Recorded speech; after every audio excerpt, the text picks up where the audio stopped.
Amen. Friends, I invite you to grab a copy of God's Word. I hope you have one. Go with me to Ruth chapter 3. We'll be walking through Ruth chapter 3, the first 5 verses. And in these 5 verses, we're going to see a moment of what I believe is bold and what seems like risky faith. And we're going to see it be demonstrated in a way that's humble and courageous. This obedience that is bathed in humility and courage.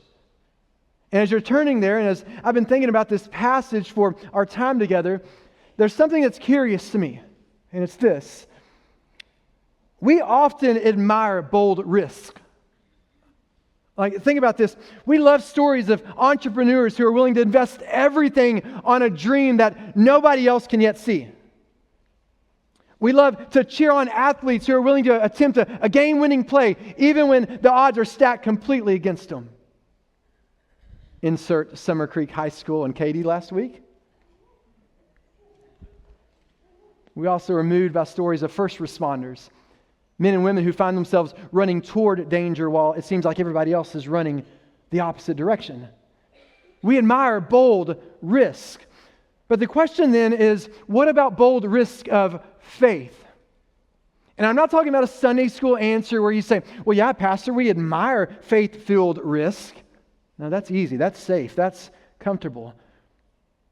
How sincerely can you say today, where you find yourself under my voice, that you're actually moved by it? How often do you actually humbly submit and courageously step out in this type of bold and risky faith? This type of faith where someone is willing just to say yes to certain life plans, even though it's a calling that God's placed on their life that's totally different than they ever hoped for or thought. In fact, they would say, I don't even have a category for it. This is the type of faith, maybe it's a family that says yes to foster care or adoption. This is the type of faith where maybe it's you finding yourself simply choosing obedience in an area of your life where it's difficult, it's awkward, it's uncomfortable. And you're choosing boldly in all humility and courage to say yes to a direction of God's character and His ways, even though in your head you still have uncertainties and fears whispering all along, how is this even going to play out? This is going to end badly. There are too many what ifs. It's not worth it. These moments feel risky. So the question is, will we simply admire and affirm this idea of being faithful, or will we be believers marked with being willing to boldly take these steps of faith where we have a humble and courageous obedience that declares to the watching world we truly trust our God above all else? That's exactly where we find Ruth in chapter 3. These opening 5 verses for the second half of this story, Naomi, Ruth's mother-in-law, she proposes a plan. And this plan, y'all, it carries great potential. But any plan that's worthwhile, it also carries, it's laden with this heavy tension of, ooh, this could go bad a number of different ways and in a hurry. It is filled with so many what-ifs. But what we're going to see is that the only way forward is faith. And it's specifically this faith that we see demonstrated in this conversation from Naomi to Ruth, and then ultimately in future weeks demonstrated by Ruth's obedience, where she trusts in God's provision. And so before I read these 5 verses, that's the truth I want you to have in view about our great and gracious God. It's this: God's provision is the only hope for redemption. God's provision is the only hope for redemption. Who He is and how He desires and deserves to operate, who He is and His ways, that's His provision to humanity, and that's the only hope for redemption. And where that's going to take us as we walk through today's text is that if God's provision truly is the only hope for us seeing His redemptive work and experiencing that in our lives, then we should humbly and courageously trust Him. That's what God's Word says. Ruth chapter 3, verses 1 to 5. Then Naomi, her mother-in-law, said to her, to Ruth, "My daughter, should I not seek rest for you that it may be well with you? Is not Boaz our relative with whose young women you were? See, he's winnowing barley tonight at the threshing floor. Wash therefore and anoint yourself and put on your cloak and go down to the threshing floor. But do not make yourself known to the man until he has finished eating and drinking.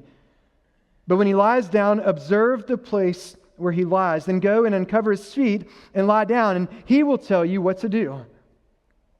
And she replied, "All that you say, I will do." All that you say, I will do. In verse 1, it's clear Naomi longs for her daughter-in-law Ruth, this widow, to experience God's redemptive work in her life. And she begins by posing this question in conversation. She says, "My daughter, should I not seek rest for you, that it may be well with you?" Naomi's concern for her daughter-in-law is not rest in the way of like comfort, but truly the greatest sense of it, she's concerned for her overall welfare, and not just physically, but spiritually. This prayer for rest is actually an all-out prayer for redemption. This is a prayer for Ruth, this widow who has known loss and poverty and vulnerability, to experience a transformation only available by the hand of Yahweh, the one true God, where all that loss would be reversed and that she would experience God's redemptive work. Naomi's praying for God to bring Ruth into a new story of his redemption. And based on the conversation Naomi has with her daughter-in-law, this one major truth is clear. Naomi recognizes something that's a game changer. She hasn't always been here, but there's something that's changed in her heart, and we see it communicated and demonstrated for the rest of the story. Naomi recognizes redemption only comes through God's provision. And that's a major truth we can't take our eyes off of. God's provision is the only hope for redemption. If you want to see God's redemptive work in your life and on display in the lives of others around you, it's only possible through His provision, His most ultimate provision being Himself, who He is, and then the methods or the path that He articulates for us to align our lives toward. God's provision is the only source, and God's provision is the only path of any hope of redemption. This is something Naomi understood. But it's interesting when we think about Naomi, right? Because she was not a simple woman, was she? She was complex because she was human. Right? The first two chapters of this story, she's wrestling with her faith. Grace is wrestling with her heart. But it's interesting when we think about these two truths. Trusting that God is the source of redemption, but then also, how will that connect to obedience? In our lives, it's easy for us to say the Sunday school answer, yeah, I believe God is the source of redemption, but will we connect that to obedience where we humbly submit and courageously step out in whatever ways He's prescribed? See, for Naomi, she never really struggled with being able to affirm the Sunday school answer. She would quickly say, I believe God is the source of redemption. How do I know this? Well, in one way we know this because chapter 3, this is not the first time she's made this prayer for Ruth, this prayer for rest. She's praying it specifically for Ruth here, but back in chapter 1, verses 8 and 9, she had already made this prayer, and at that point, it was for both of her daughters-in-law, Orpah and Ruth. They're on their way back to Bethlehem. The famine was lifted. And somewhere, Naomi stopped in her tracks. She looked back at her Moabite daughters-in-law who were widows and said, y'all go home. But look at this here, chapter 1, verses 8 and 9. But Naomi said to her two daughters-in-law, go return, each of you, to her mother's house. Look what she says here. May the Lord deal kindly with you, as you've dealt with the dead and with me. The Lord grant that you may find, and there's the word, rest, each of you in the house of her husband. Naomi prayed a blessing over Ruth and Orpah there, and Naomi's continuing to pray for this prayer of redemptive rest for Ruth here in chapter 3. And it's always been the same. It was a prayer, a blessing based on who God is as the only source of redemption. Now, there's some awkward complexities of what Naomi actually wished on her daughter-in-laws, right? Like, if you know the one true God, why would you ever wish that they go back to Moab rather than coming into the land of Israel in covenant communion with God? She's a complex woman. Life is difficult in this dysfunction of sin that we know. Grace was wrestling with her heart, but she always knew, at least to some extent, although not perfectly, the source of redemption is always God's provision, who He is. Where we know Naomi got in trouble and their family struggled was not this Sunday school affirmation of who God is as the source of redemption, but was connecting it to obedience. We know this from the opening scenes of this book. Remember famine hit Bethlehem, the tragic irony? no bread in the house of bread. Naomi's family knew God was the source of redemption, but they didn't really trust his ways about seeing his redemptive works. Instead of staying put in Israel and repenting and being humble and courageous there, they took matters in their own hands. I believe even at that moment, her and Elimelech, I think they likely would have said the Sunday school answer, yeah, we believe Yahweh is the only source of redemption, but we need to pull our bootstraps up and take matters in our own hands rather than trusting his. His ways aren't quite aligning with how we think this should be going down, so we're going to preempt God's plans. And instead of a humble and courageous obedience, what did we see? They left Bethlehem for enemy territory. They went to Moab, where she left with a husband and 2 sons, came back with 2 daughters-in-laws after having 3 funerals. But now in chapter 3, something has changed. The tide has turned. Naomi's continuing to recognize God as the source of redemption, but she's also now connecting it to obedience. She's living an authentic faith that submits herself to God as the source of redemption and also God as the path of redemption. And we see this to be true in the conversation she has with Ruth. In some respect, this is God using Naomi as a willing and trusting mouthpiece to communicate God's calling on Ruth's life. And here in chapter 3, instead of trying to send Ruth back to Moab, as she did in chapter 1, she's now saying, hey, we're going to trust in God's character, but not just that, we're going to trust God however he desires to carry out his redemptive work. And we see it specifically in verse 2, this reference to a relative. And this is where it gets weird in a hurry. And this just emphasizes the truth that his ways are not our ways, as high as the heavens are from the earth. But because we can trust who God is as Redeemer, that then it gives us confidence we can always trust how he decides to operate. And specifically, it's through this relative, Boaz. He's a kinsman, a relative who, under God's law of the Old Testament, meaning this was a provision according to who God is and God's ways, this man Boaz, he could provide protection and a future for Ruth. As odd as it might seem, the translation is this: Boaz is the path God had designed for Ruth and for Naomi to experience his redemptive works in their lives. This goes back to things that are found in Leviticus chapter 25. Don't believe me? Look it up later.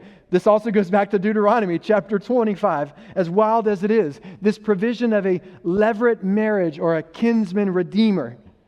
This was a custom of God's provision. And here's how it would go down.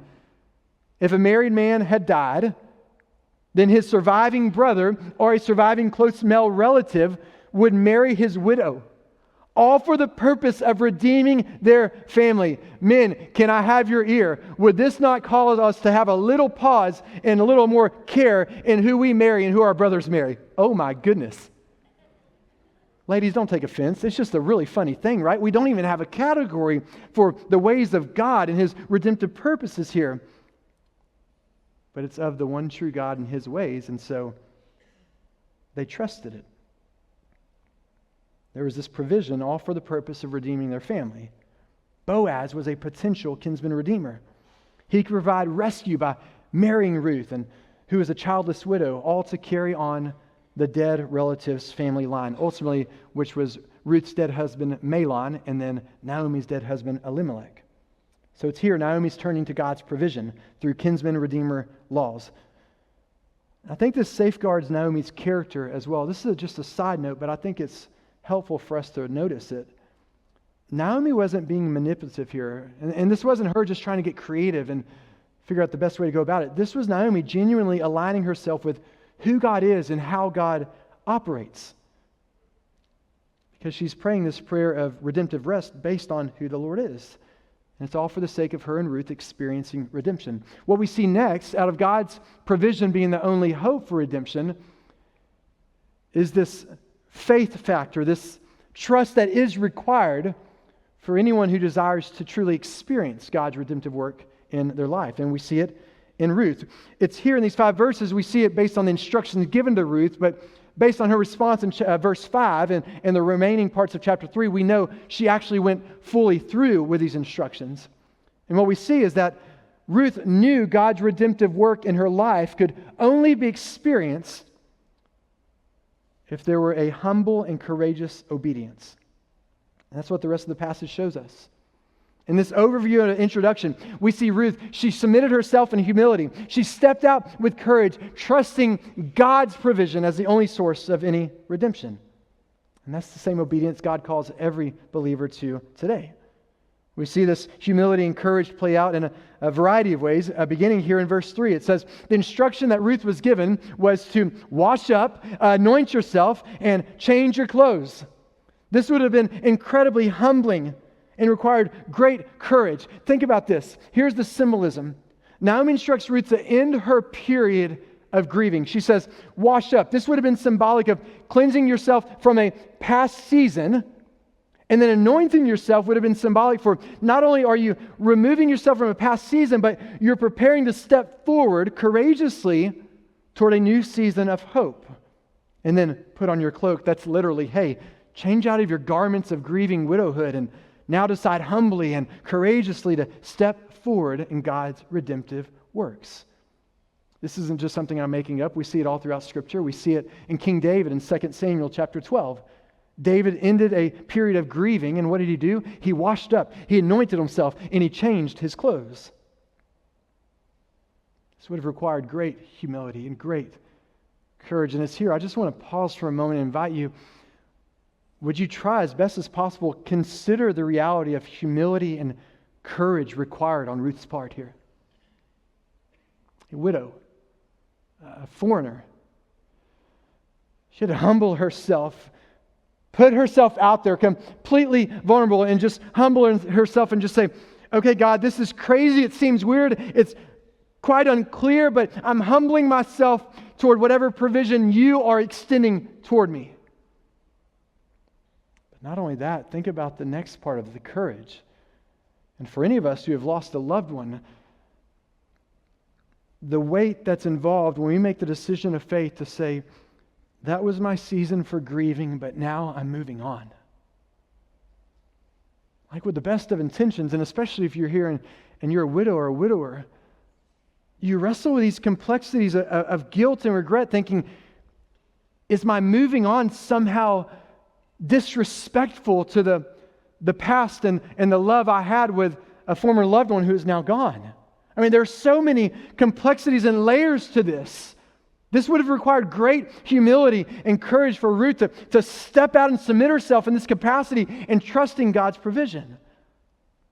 But we know she did it because God's provision is the only hope for redemption. So she did humbly and courageously trust Him. We see more humility in the instruction of Ruth to not make herself known until Boaz finished eating and drinking.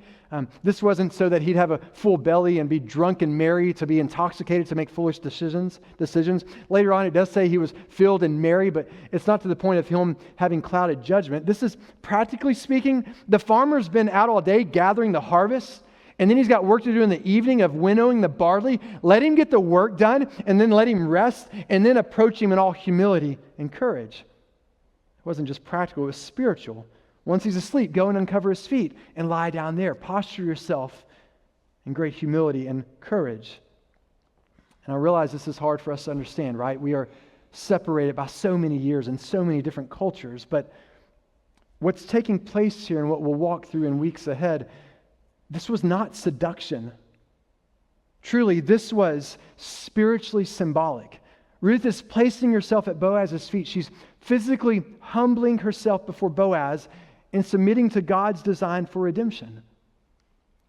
In the ancient world, this would have been understood as a most pitiful and most humble proposal of marriage. This foreign widow, poor lady, approaching the farmer's feet at nighttime and just hoping when he wakes up, just have mercy on me. Like she's completely dependent upon another. Not just physically to Boaz, but ultimately spiritually to God and His path for His redemptive works. But this is what's required. This trust that God's provision is the only hope for redemption. So where else would she turn? What other path would she commit to rather than humbly submitting and courageously stepping toward what God was calling her to? And finally, notice the courage that takes place for her to actually go to the threshing floor. Obviously, what quickly comes to mind, I think, if you have any familiarity with the threshing floor, and this time there's sensualness here, there's sexuality stuff going on. We'll talk about that in just a moment. But before we get there, I don't want us to miss another component here. This was really bold. This was really risky for sure. It's a great humility, great courage. But before we get to the sensual side of what the threshing floor might represent, think about this. For Ruth to actually go to the threshing floor, this was only something she could do. Naomi, as God's mouthpiece, could impart wisdom and give her direction and good advice.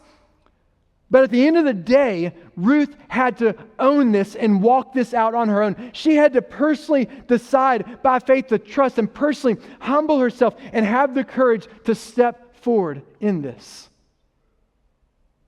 That's not too difficult, friends, I don't think, to transfer that to our lives today. There are callings that God's placing on your lives. You've heard the wisdom, you've heard the direction, you've heard the guidance. But there will always come a moment, since God's provision is the only hope for redemption, that you've got to own it and step out in faith personally and make the personal decision to humble yourself and courageously step forward in whatever a next step of faithfulness might look like. For Ruth, this was bold, this was risky. This also required great courage because of what's probably most familiar here, what the threshing floor represented. You might say this was risky because the threshing floor was known for being risque. I'm trying to keep it G and PG rated, okay? We've got some young ones in here. But what actually took place at the threshing floor? Real quick, here's the context. Farmers would gather the harvest all day. Then they would pile it all up. They'd go to the threshing floor. And then it was evening because they'd been working all day. And it was advantageous as well in the evening because they'd position themselves on a hilltop. The evening wind would come in, and so they would take a pitchfork and they'd gather everything up they brought together. It'd be a pile of grain and dust and the kernels of grain that are useful, but also outside the kernel of grains is what's known as chaff. Chaff is this thin, papery shell. It's like a husk around the grain, the kernel of grain. And so farmers would take a pitchfork and throw everything they gathered up high in the air. As they threw it up in the air, the wind would carry away that which was undesirable, the chaff, that thin, papery shell of the kernel. And as the wind carried away that which was useful and desirable, the grain, the kernel of grain, which was heavier, would then fall to the threshing floor, and they'd have their harvest. They'd work all day, gather it up, then they would winnow the barley. They would throw it up so the chaff would be separated from the grain. And then the farmers would lie down and basically sleep next to their product. They would guard it. All their hard work, they didn't want their product to go to waste or be stolen. And it's here that out of who God is and the ways He's desired for redemption to take place, He's called Ruth to step into. See, the threshing floor, just as it was known for throwing things up in the air and letting the wind carry away that which was undesirable, it was also known for women to come in and throw themselves at men and tempt them to be carried away by the desires of their flesh. So Ruth waits for Boaz to fall asleep. And she's told to approach him in a way that could be misinterpreted a million different ways, and none of them be in good favor toward who she is. But based on who God is and the way He's calling her to experience His redemptive works, she's got to trust it. It would have required great humility and great courage, and she does this. Anyone could have misinterpreted her motives, even Boaz, but she does it. She's stepping out without all the details. She's stepping out with no guarantee. She's stepping out with no script of how it might completely unfold, other than she has this confidence. She's convinced she can trust in God and how He works. So she does. She's convinced redemption is only possible through God's provision. So she humbly submits. So she courageously steps out, regardless of what it looks like. God's provision is the only hope for redemption. It's experienced when we decide by faith to trust Him humbly and courageously. So where does this leave us today? What do we take away from this? How does this impact our following of Jesus today? Well, based on Ruth's obedience, if God's provision is the only hope for redemption, I think the easy response is that we should trust God with humility and great courage that's obedient to who He is and whatever He's calling us to do. And I realize that's obvious, right? But even more so, another level, remember, the challenge for Naomi was not the ability to affirm the Sunday school answer that we believe God is the source, but the challenge was connected to obedience. I mean, this is what James talks about in the New Testament. Authentic faith works. Now, don't misunderstand it, right? It doesn't work in the sense of trying to earn salvation.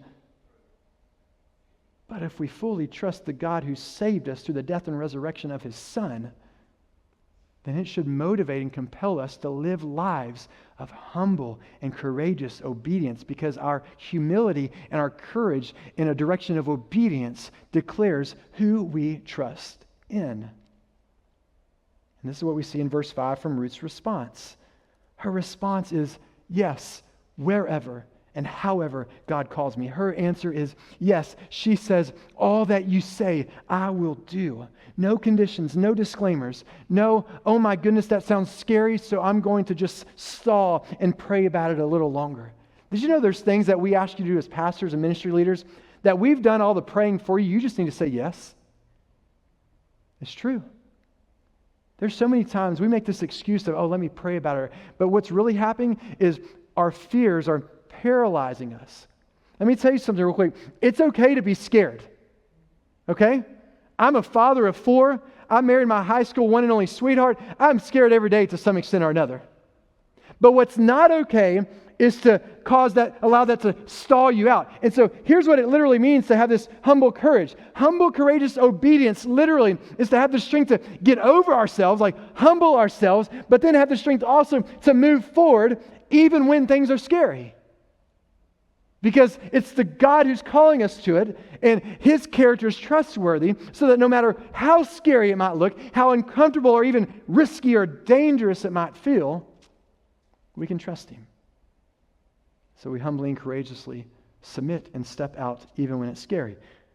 Ruth trusted Naomi, Ruth trusted Boaz, because ultimately Ruth trusted in God's provision, who He was and how He operates. And that's what our faith should look like, stepping forward in humble and courageous obedience. And so where I want to finish this morning is us considering how do we actually do this. I'll provide you 2 takeaways I believe the text provides us. How do we trust God's redemptive work in our lives where we live in obedience that is humble and courageous? The first is this: trust the Redeemer even when the outcome is unclear. You want to write this down because you're going to be met with a lot of emotions and feelings in a scenario of life, and you're going to forget this truth because your feelings are going to flood out the truth that you need to be clinging to. The truth is we should trust the Redeemer even when the outcome is unclear. Ruth had no guarantees how things would play out, but she knew the character of God. Ruth didn't know fully how Boaz might respond. She had a little body of work from chapter 2, but there were no guarantees. And you don't know how things might unfold in whatever direction of obedience God's calling you to. But what you do know is not a what, but a who. You do know God who's calling you to it. I can't state that enough. We can't remind ourselves about that enough. He sees you. He is for you. He guides you. He redeems. His provision is the only hope for redemption. So trust Him. To humbly and courageously obey, we don't need to see the end of the story to live that way. Trust the Redeemer even when the outcome is unclear. Trust Him even if the diagnosis isn't trending in any direction of a potential physical healing. Trust Him if you find yourself as a parent who has royally failed, but deep down you long to renew your commitment to lead your family spiritually. Trust Him. Trust Him to give financial offerings to the local church because there's no greater cause you could give your resources to. Trust the Redeemer even when the outcome is unclear, because what we give our money to, what we give our lives to, declares ultimately who our trust is in. And the reality is God is calling every one of us to something more in His redemptive work. Even if it seems unclear, trust Him. He's the Redeemer. For some, He's calling you today from a place of sin or addiction or brokenness. You're struggling with a level of guilt or regret, and you're curious, you're scared even of what that might mean if the reality of your brokenness is fully exposed. What might that look like and be like if we choose to deal with it honestly in the light of the gospel? You're unclear of how it all might play out. Even still, trust the Redeemer. There's nothing good that will ever come from anything we try to navigate in this world when it's kept in the dark. But when it's brought in gospel light, not only does God guarantee to work and redeem it, but He also guarantees His presence will come alongside us and walk through every awkward and difficult moment on that path of redemption. Trust the Redeemer. For some, He's calling you to salvation today. God's provision is the only hope for redemption. As members of the human race, we have all sinned and fall short of God's glory.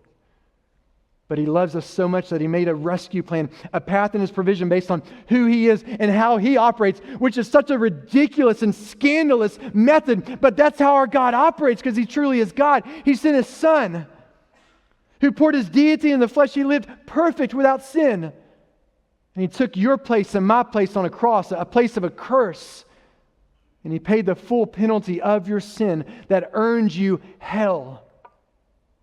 And through His death and resurrection, should you sincerely profess Jesus as Lord, you shall be saved. For some of you, God is calling you this morning to sincerely and simply trust the Redeemer. Trust the Redeemer even when the outcome is unclear. And second, our final takeaway is this. Remember that faith often requires bold, risky obedience. Remember that faith often requires bold, risky obedience. I make this the takeaway. I believe it's helpful because if we're not careful, we're going to think, okay, this obedience we're called to should be filled with humility and courage, and that's true. But just because the obedience we're called to and trusting God should be humble and courageous, it doesn't mean we forsake or it will never be a needed boldness or risk to it. When God calls, it will often require boldness. It will often require an obedience that, at least to some extent, feels risky. Should you place your trust in Jesus as Lord today, it's going to feel risky saying, I'm giving up, I'm dying to my old self for the unknown of what it means to be made, according to 2 Corinthians 5:17, a new creation. But He is God and His ways can be trusted. And could I just guarantee and encourage you in this eternal truth, there is nothing greater for your eternal existence. Even if the waters are deeper than ever before, even if the course He calls you to is completely uncharted, don't be surprised. Don't be caught off guard. Remember, faith often requires bold and risky obedience. That's what we see in the story of Ruth. How ridiculous of a path she was called to experience the redemptive work of God. But can I just offer you some perspective? If we were to remember that faith often requires a bold, risky obedience, don't think about it in the negative or the difficult side, but think about this reality. How incredible it might be to imagine that the God of all creation, He is calling you and desires to maybe use your life in a way that's off the beaten path to blaze a new trail for His redemptive purposes. And if it's that great of an adventure, if it's that wild of an imaginative direction for His glory, then isn't it natural to assume it's likely going to require bold and risky obedience? We see this in members of our Houston Northeast family all the time. People who believe God has called them overseas. For those who've gone already and those who are currently considering to go overseas as full-time missionaries. Every spreadsheet and every number crunched, it will always give the same answer. Stay home, don't go. Every comfort says, like, choose safety, choose convenience. But they go. They sell their businesses, they change careers, they uproot their families and take numerous kids with them. Not because they love risk, but because they love and trust the Redeemer. They know, they remember, faith often requires bold and risky obedience.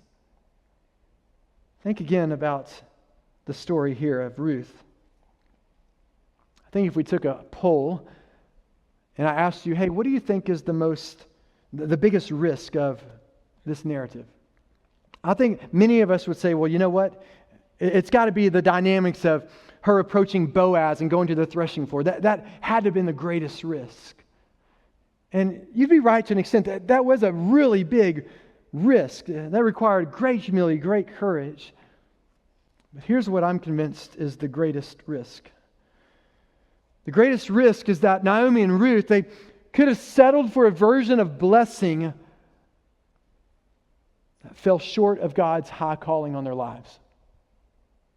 Think about this. You can revisit this later in chapter 2. They'd already been given a pretty dadgum good setup, y'all.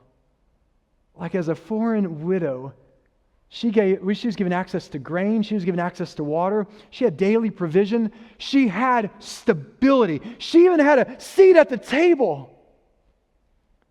But if that's all they settled for, think about it. They would have missed the fullness of redemption God had planned through chapters 3 and 4. He didn't want to just give her a seat at the table. He wanted to redeem her entire family line to the point where one day she would become the great-grandmother of King David, where one day we would know the line of Jesus Christ, the Lord of Lords and King of Kings, from whose lineage he came. That's the greatest risk of this story. And if we forget that faith often requires bold, risky obedience, we run the risk of settling for what looks like a blessed life according to the world's standards, while missing the high calling of God's kingdom for you and for me. That's why we're committed here at Houston Northeast. One of our core values, it's the core value of high calling.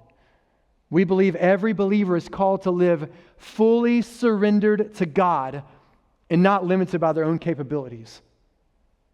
This one short life I have to live, I don't want to live it based on my capabilities. I don't want to live out something so-called God's calling that I feel adequate toward. I want to feel every waking moment of my existence that I am so ill-equipped and overwhelmed where I have to desperately depend upon the greatness and the grace of the Holy Spirit inside of me.